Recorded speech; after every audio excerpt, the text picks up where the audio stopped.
Your hands grip tighter, and the outcome slips further away. You schedule, strategize, visualize, affirm, and nothing shifts. Plans collapse hours after you make them. Opportunities evaporate the moment you reach for them. That constriction in your throat when you imagine success is not intuition, warning you to try harder. It is your unconscious screaming that the trying itself has become the prison. The depth psychologist Carl Jung, who decoded the hidden architecture of the human soul, revealed a truth that dismantles everything you have been taught about manifesting change. Conscious force triggers unconscious sabotage. The more your ego demands certainty, the more your deeper psyche withholds cooperation. You exist in a state of internal civil war, where effort and resistance cancel each other into exhausting stalemate. The reason nothing moves is not that you lack commitment. The reason is that your relentless doing functions as elaborate avoidance of the wound fueling your desperation. Compulsion conceals terror. Planning buries the emptiness you refuse to face. The instant you withdraw your interference, a different intelligence activates.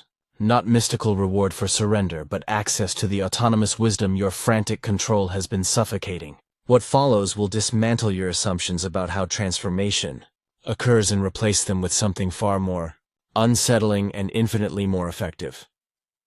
The Swiss psychiatrist who mapped the human soul spent decades studying why people remain trapped despite their best intentions. He observed that most individuals fight the same invisible war their entire lives without ever understanding the true battlefield. They exhaust themselves chasing external validation while their internal world crumbles into fragments. Elaborate personas get constructed to present to the world while their authentic self withers in darkness. Running from their pain instead of turning to face it guarantees the pain will follow them forever. Working harder will not solve this problem. Your psyche operates according to laws you have never learned. An unconscious realm exists beneath your awareness. That realm shapes every choice you make. Within that hidden territory live forces that determine whether your dreams materialize or dissolve. Most people never glimpse these forces. They never stop moving long enough to look inward. Every moment gets filled with noise and distraction. Silence terrifies them, yet precisely in that silence transformation becomes possible. Understanding this will free you from years of pointless struggle. The psychological model developed by this pioneering thinker revealed something revolutionary. Your personality is not a single unified entity. Multiple autonomous complexes operate independently of your conscious will. One of these complexes he named the shadow. Everything you have disowned about yourself lives in this shadow. Every quality you were taught to suppress. Every impulse you learned to hide. Every aspect of your nature that your family or culture deemed unacceptable. These rejected parts do not disappear simply because you refuse to acknowledge them. Strength gathers in the darkness of your unconscious. Behavior gets influenced in ways you never recognize. Relationships get sabotaged and ambitions derailed while repetitive patterns lock you in place. Once you understand this mechanism, you gain the power to break free from patterns that have controlled you for decades. Believing you want love may mask your shadow's deep terror of intimacy. Claims to desire success often hide shadow-held shame about being seen. The pursuit of peace frequently collides with shadow attachment to familiar chaos. Chaos feels predictable. Affirmations alone cannot transform your life for this reason. Empowering statements can be repeated 1,000 times, but if your shadow contradicts those statements, your unconscious will win. Your energy field broadcasts the truth of your internal state regardless of what words leave your mouth. Vibrational truth receives the universe's response, not verbal declarations. When abundance gets affirmed while your shadow trembles with scarcity, your outer world mirrors that contradiction. Situations that confirm your deepest unconscious beliefs keep appearing in your life. Relationships that replay your original wounds continue to manifest. Circumstances that keep you small get created because your shadow feels safe in smallness. Recognizing this pattern right now gives you immediate clarity about why certain outcomes repeat in your life. The path forward requires something most people resist with every fiber of their being. Turning toward what you have been fleeing becomes essential. What you have kept hidden must be illuminated. What you have rejected needs integration. Making the unconscious conscious is not a comfortable process. Blaming external circumstances must stop while examining your internal landscape begins. Difficult questions about why you truly want what you claim to want demand answers. Does your craving for a relationship stem from love, or from needing to prove you are worthy of being chosen? Does your hunger for wealth arise from seeking security or from still trying to earn your parents' approval even though they are long gone? Most desires are not what they appear to be. Symptoms point toward deeper wounds that have never healed. Chasing these disguised desires means really trying to fix something broken inside yourself. External achievement cannot repair internal fragmentation. No person can fill the void where your self-love should live. No amount of money can silence the voice that whispers, "You are not enough." When you grasp this truth, you stop wasting energy on solutions that can never work. The psychiatrist who decoded these patterns taught that wholeness comes through integration, not through conquest. Destroying your shadow misses the point entirely. Acknowledging it and understanding it and reclaiming the energy trapped within it represents the actual work. Every moment spent running from these disowned parts reinforces the internal division. Your psyche splits into warring factions. One part tries to move forward while another sabotages from the shadows. One part speaks words of confidence while another broadcasts frequencies of doubt. Internal contradiction creates the static that blocks your manifestation. Understanding this gives you the key to unlock your own cage. Think of a person who constantly pursues romantic partners, yet every relationship follows the same destructive pattern. Emotionally unavailable people get attracted again and again. Bad luck gets blamed or claims surface that all the good ones are taken. But the real pattern lives in their unconscious. Perhaps their shadow carries a belief formed in childhood that love equals abandonment. Perhaps their first caregiver was inconsistent or neglectful, or disappeared entirely. That original wound created an internal template. Now their unconscious seeks relationships that match that template. The familiar feels safer than the unknown, even when the familiar is painful. Conscious choice of unavailable partners does not happen. Their shadow chooses for them. Potential partners get scanned by their unconscious, which only lights up for those who will recreate the original wound.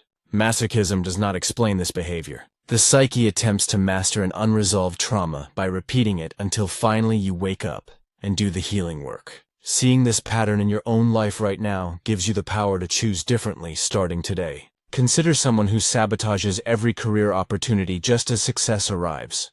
Diligent work toward a goal gets followed by mysterious self-destruction when the finish line appears. Crucial deadlines might get missed, or fights with important contacts might erupt, or motivation might suddenly vanish. From the outside, laziness or fear of success seems obvious. But beneath the surface, their shadow holds a different story. Perhaps a parent's message got internalized that they were not smart enough or good enough to achieve anything meaningful. Perhaps witnessing a family member punished for standing out or succeeding left a mark. Their shadow now protects them from the danger of visibility by ensuring they never rise too high. The conscious mind wants success, but the unconscious mind believes success equals danger. The unconscious wins every time. These patterns will repeat endlessly until awareness arrives. Awareness alone does not instantly dissolve them, but creates the possibility of choice. Catching your shadow in the act grants you a moment of freedom. In that moment, choosing differently becomes possible. The automatic pattern can be interrupted. Questions about what this part of you needs and why it behaves this way open a doorway. This doorway leads to genuine transformation, not just temporary motivation. Before we go deeper, take just one moment right now to subscribe to this channel, like it, and activate the notification bell. The hidden architecture of your psyche will transform how you see yourself and the world through this journey. Each video builds upon the last, creating a complete map of psychological liberation. By subscribing, you ensure the next crucial piece of this framework will not be missed. Hit that like button to signal to yourself that readiness for this level of self-examination exists within you. Your small action right now creates momentum for the internal work ahead. What you learn here will give you tools that therapists charge thousands to teach. Now let us continue into the depths. Beyond the personal shadow lies an even vaster realm.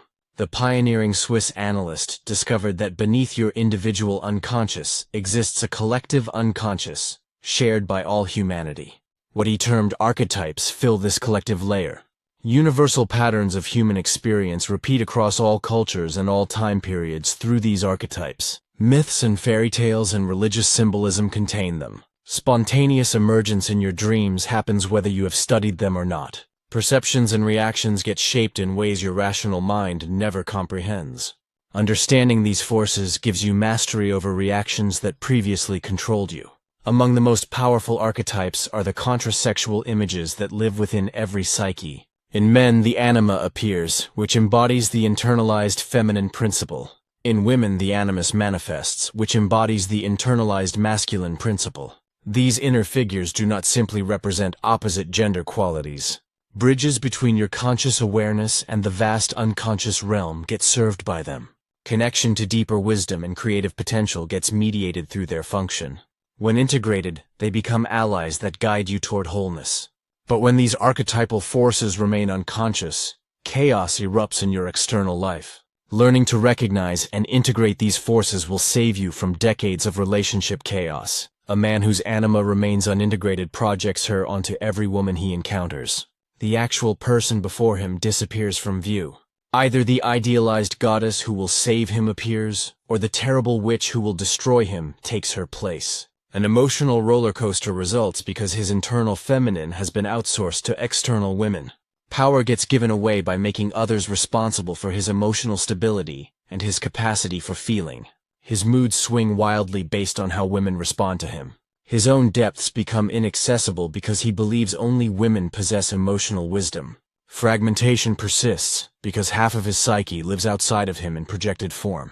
Once you see this pattern operating in your life, you can reclaim the power you have been giving away. A woman whose animus remains unconscious becomes possessed by rigid opinions and harsh judgments. Collective ideas may get parroted without examining whether they reflect her authentic truth. Cutting words might attack others while actually expressing her own internal critic. Access to her genuine voice gets lost because an archetypal force speaks through her. Inflexible and dogmatic thinking takes over. Distinguishing between true inner knowing and the voice of the internalized patriarch that judges everything proves impossible. Her harshness alienates people, while internally she feels disconnected from her own authority. Recognizing this gives you back access to your authentic voice and inner authority. These patterns play out in relationships with devastating consequences. Two people meet and the chemical rush feels like destiny, but connection to the real other person does not actually happen. Their own projected archetypes reflected back to them create the experience. The man sees his anima in the woman and falls in love with his own inner feminine that he has never claimed. The woman sees her animus in the man and falls in love with her own inner masculine that she has never integrated. For a while, magical feelings dominate. Each person seems to complete the other. Wholeness together in a way they never felt alone creates intoxication. But illusion built on projection forms this wholeness. Eventually reality intrudes. The actual human being fails to match the projected archetype. The woman has bad days and shows flaws and cannot constantly embody the divine feminine. The man reveals weaknesses and vulnerabilities and cannot always play the strong protective hero. Disappointment and resentment replace the initial enchantment. Betrayal gets felt by each person because the other stopped being what they were never actually being in the first place. The relationship crumbles unless both individuals do the difficult work of withdrawing their projections. Understanding this now will prevent you from losing another relationship to unconscious projection. Real complex human beings must be seen instead of archetypal containers. Reclaiming the qualities they projected and developing those qualities within themselves becomes essential. The psychological model emphasizes that genuine love for another requires self-knowledge first for this reason. Seeing others clearly through the distorted lens of unconscious projection cannot happen. Creating authentic intimacy while relating to imaginary figures instead of real people remains impossible. This insight alone will transform every relationship you have from this moment forward. The process of individuation, which is the central goal of this psychological approach, requires gradual awareness of these autonomous forces within you. Recognizing when your shadow drives your behavior forms the foundation. Noticing when your anima or animus has seized control of your reactions deepens the work. Learning to dialogue with these inner figures instead of being swept away by them completes the transformation. Mastering this dialogue gives you unshakable inner stability regardless of external circumstances. Intellectual analysis alone will not accomplish this. Reading books about psychology will not integrate your unconscious. Understanding concepts mentally cannot transform your psyche. Direct experience with these forces becomes necessary. Sitting in silence and allowing images to arise from the depths without censoring or directing them opens the channel. Giving voice to the parts of yourself you have silenced, and actually listening to what they say bridges the gap. Creating space for the disowned aspects to finally be witnessed without judgment invites healing. Active imagination, as this practice is called, requires tremendous courage. When you quiet your conscious mind and open to the unconscious, control over what emerges vanishes. Disturbing images may arise. Painful emotions may flood through you. Voices you do not recognize may speak truths you do not want to hear. But facing these voices gives you freedom from their hidden control over your life. Many people resist this work because fear of what they will discover dominates. Worry that looking inward will reveal something monstrous prevents the journey. Belief that their shadow contains only evil and depravity blocks exploration. But the opposite proves true. What gets resisted and repressed grows more dangerous in the darkness. What gets acknowledged and integrated loses its destructive power. This is the secret to lasting transformation that most people never learn. Not only your repressed negativity, but also your unlived potential fills the shadow. All the qualities you admire in others but deny in yourself hide in your shadow. The creativity you claim you do not possess lies there waiting to be reclaimed. The strength you pretend to lack waits there in the darkness, gathering dust. The authentic voice you have muted speaks from there, trying desperately to be heard. The wildness you suppress to be acceptable pulses there with raw vitality. Reclaiming these aspects will give you access to power and creativity you thought belonged only to other people. When you reclaim these projections, fragmented pieces of your wholeness return. Power that you scattered across external validation returns to its rightful place within you. The need for others to complete you dissolves as your internal foundation solidifies. Standing in your authentic truth becomes possible without defense or apology because permission to exist fully no longer requires external granting. This gives you the inner peace that no external achievement can provide.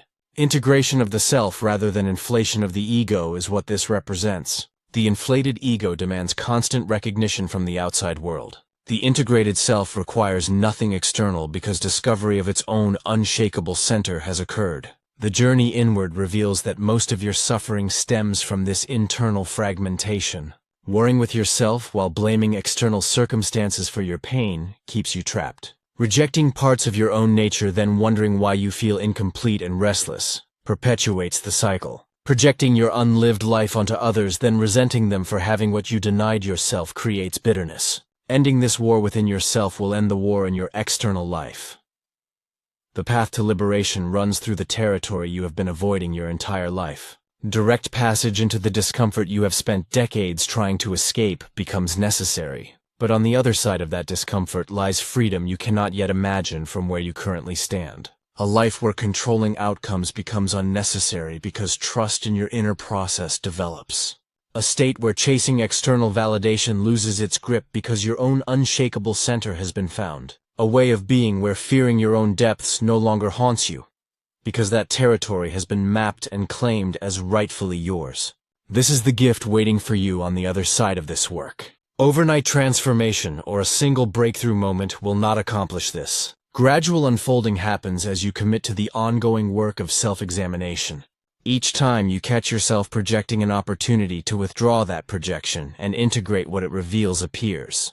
Each time you notice your shadow acting out the possibility to integrate rather than repress emerges. Each time you feel possessed by an archetypal force, the chance to step back and regain your center restores balance. These small moments of awareness compound into profound transformation over time. Passive work or merely thinking about yourself does not describe this. The most active, courageous undertaking a human being can pursue is what this represents. Questioning everything you believe about yourself becomes necessary. Abandoning the false comfort of your familiar identity, even though that identity feels like the only you that exists, takes courage. Dying to who you have been so you can birth who you truly are beneath all the conditioning requires faith. But this death leads to a rebirth into authentic power and freedom. Most people refuse this call when they hear it. The known suffering of their current state gets preferred over the unknown territory of transformation. They cling to their wounds because their wounds have become their identity, and without those wounds they do not know who they would be. Resisting healing happens because healing would require discovering who they are without their pain, and that prospect terrifies them more than continued suffering.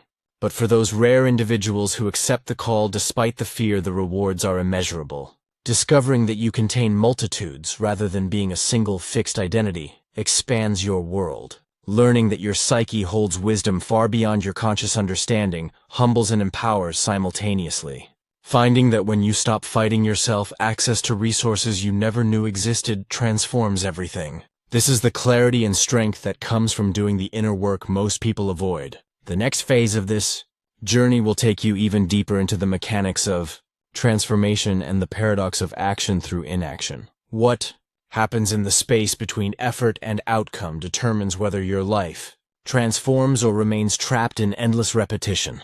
Most people never discover this space because they fill it with frantic activity. They mistake motion for progress. They confuse busyness with purpose. But the Swiss depth psychologist who explored the architecture of the soul understood something revolutionary about this gap.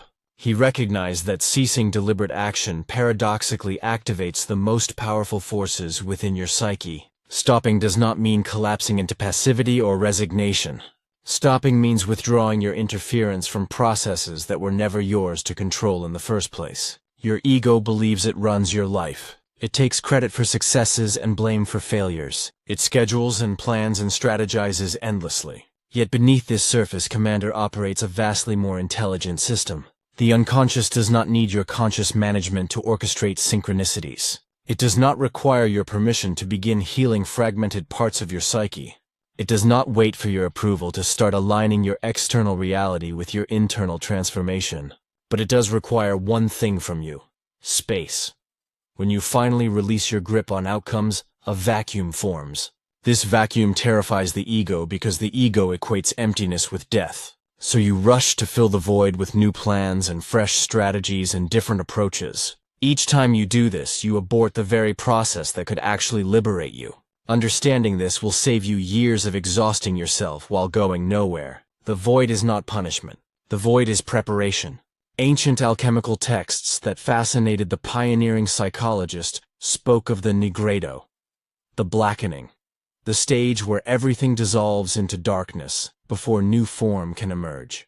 Your current identity must decompose before your authentic self can crystallize. Your old patterns must fully die before new possibilities can take root. This death phase feels like nothing is happening.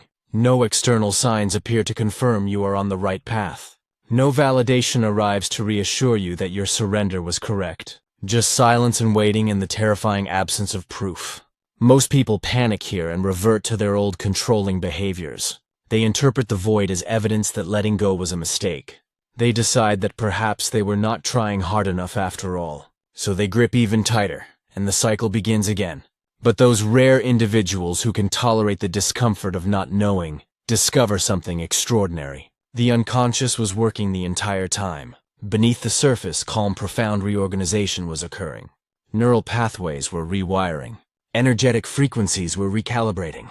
Internal structures were rebuilding themselves according to a blueprint far more sophisticated than anything your conscious mind could design. Trusting this invisible process gives you access to transformation that forced effort could never achieve. The ego and the soul speak entirely different languages. The ego speaks in demands and timelines and desperate bargaining. The soul speaks in symbols and synchronicities and whispered intuitions. The ego needs constant external feedback to feel secure. The soul rests in a knowing that requires no evidence. When you operate from ego, you are always asking when and how and why not yet.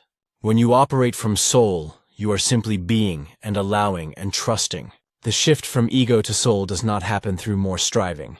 It happens through radical acceptance of what is. Not passive acceptance that nothing can change. Active acceptance that you are exactly where you need to be for your transformation to unfold. This acceptance does not mean you stop having preferences or desires. It means you stop making your sense of wholeness dependent on whether those desires manifest. Grasping this distinction will free you from the desperate energy that blocks everything you want. The unconscious responds to your energetic state, not to your words or visualizations. When your energy screams desperation and lack, the unconscious mirrors that back to you. When your energy radiates sufficiency and trust, the unconscious mirrors that instead. Most people have this backwards. They think they need the external thing to arrive before they can feel whole. But the law works in reverse. Feeling whole internally creates the conditions for the external thing to arrive. Not because you are manipulating reality with your thoughts, because you are no longer energetically repelling what you claim to want. Desperation and attachment create a vibrational field that pushes desired outcomes away. Sufficiency and detachment create a field that allows them to flow naturally toward you. This is not mystical wishful thinking. This is basic psychological principle that the depth psychologist spent his career documenting. When you are internally fragmented and needy, you unconsciously sabotage opportunities. When you are internally integrated and complete, you unconsciously recognize and seize opportunities. Your external world is always reflecting your internal state back to you. Change the internal state and the external world must shift to match it. But changing the internal state requires you to stop doing what you have been doing. It requires you to sit with your discomfort instead of medicating it with activity. It requires you to face your fear of not being enough instead of proving your worth through achievement. It requires you to acknowledge the wound driving your desire instead of pretending the desire is pure. This confrontation with your own depths cannot be bypassed. You cannot think your way past it or affirm your way around it. You must go through it. And going through it means allowing yourself to feel what you have been running from your entire life. The fear that you are fundamentally unlovable. The terror that you will always be alone.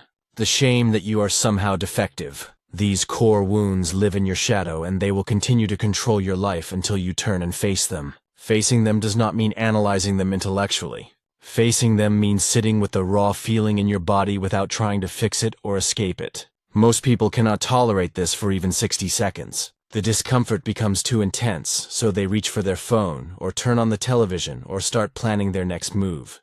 Each time you do this, you reinforce the wound and guarantee it will continue running your life. But when you can stay present with the discomfort, something miraculous happens. The feeling peaks and then begins to dissolve. Not because you fought it or changed it, but simply because you allowed it to exist without resistance. This is the alchemy of transformation that ancient wisdom traditions understood and modern psychology rediscovered. What you resist persists and what you accept transforms.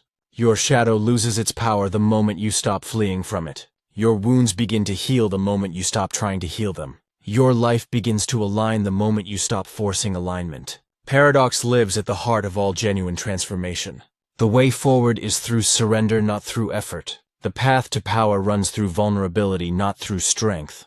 The route to wholeness leads through your brokenness, not around it. Understanding these paradoxes intellectually accomplishes nothing. Living these paradoxes in your actual moment-to-moment experience changes everything.